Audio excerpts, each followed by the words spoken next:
do Evangelho segundo São Marcos, capítulo 14, versículos de 22 a 36.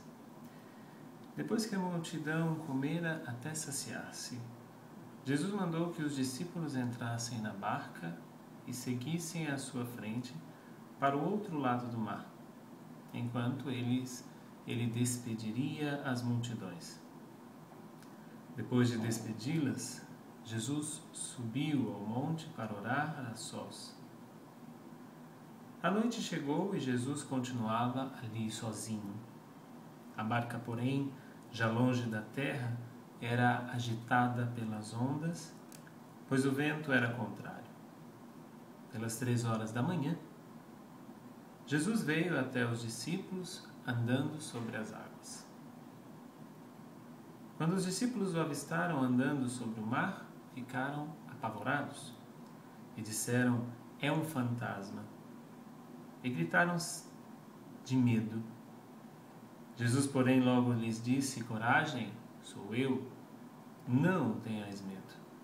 Então Pedro lhe disse: "Senhor, se és tu, manda-me ir ao teu encontro, caminhando sobre as águas." E Jesus respondeu: "Vem." Pedro desceu da barca e começou a andar sobre as águas em direção a Jesus.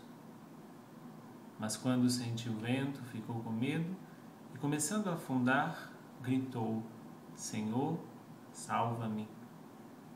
Jesus logo estendeu a mão, segurou Pedro e lhe disse: "Homem fraco na fé, por que duvidaste?" Assim que subiram na barca, o vento se acalmou. Os que estavam na barca prostraram-se diante dele, dizendo: "Verdadeiramente, tu és o Filho de Deus."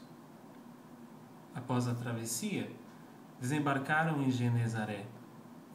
Os habitantes daquele lugar reconheceram Jesus e espalharam a notícia por toda a região. Então, levaram a ele todos os doentes e pediam que pudessem ao menos tocar a barra de sua veste, e todos os que a tocaram ficaram curados. Meus irmãos e irmãs, nesse dia em que Pedro caminha sobre as águas, nós podemos chegar a uma conclusão que caminhar com Jesus significa sempre caminhar sobre as águas. Primeiramente, saber o que significava as águas, o mar, o lago para o povo da Bíblia. Era uma coisa desconhecida, era uma coisa maior do que eles, era uma coisa que eles não tinham controle. Por isso, caminhar sobre as águas, a primeira coisa que significa justamente caminhar sobre tudo aquilo que nós não temos controle, ou seja, superar todas estas coisas. Mas eu dou um passo além. Caminhar com Jesus é caminhar sobre as águas. Por quê? 3 características básicas que nós podemos aprofundar neste dia. A primeira característica é justamente porque o nosso caminho com Jesus é um caminho líquido, não é um caminho sólido. Mas, padre, por que não é um caminho sólido? Justamente porque quando eu caminho com Jesus, eu não tenho nada de sólido aqui nesta terra. A nossa fé é na ressurreição, a nossa fé é a vivência com Jesus na eternidade, no céu. Ou seja, não é aqui. Nunca ninguém voltou para nos dizer que no céu é assim, é assado. Nunca ninguém voltou. Ou seja, a primeira coisa que temos é esta. A nossa fé se baseia num ponto líquido, que é o caminhar sobre as águas. Segunda característica, justamente aquela de Pedro, que necessita, que exige de cada um de nós um esforço de acreditar, um esforço de dar um passo na fé que vai além daquilo que simplesmente é o que eu pego, o que eu faço, o que eu acredito. Caminhar sobre as águas não é uma coisa que qualquer uma pessoa pode fazer, porém este esforço de dar um passo na fé é justamente uma exigência do caminho com Jesus.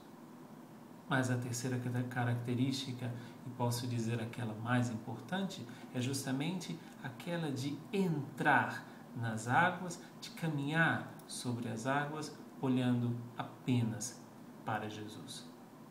Pedro, quando se sentiu abandonado para Jesus, porque olhou para o vento, olhou para as ondas, olhou para a tempestade, tirou os olhos de Jesus e começou a dar um valor ainda maior às coisas que passam, tirando o valor daquilo que não passa, daquilo que é Jesus.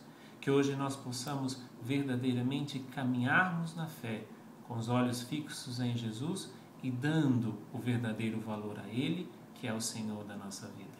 Que hoje, com este Evangelho, você possa caminhar sobre todas as águas, sobre tudo aquilo que hoje para você é impossível. Com os olhos fixos em Jesus, nós estaremos sempre com uma coisa sólida, que é a nossa fé, mesmo que caminhemos nas coisas líquidas desta terra, porque o céu nos espera. No nome do Pai, e do Filho, e do Espírito Santo. Amém.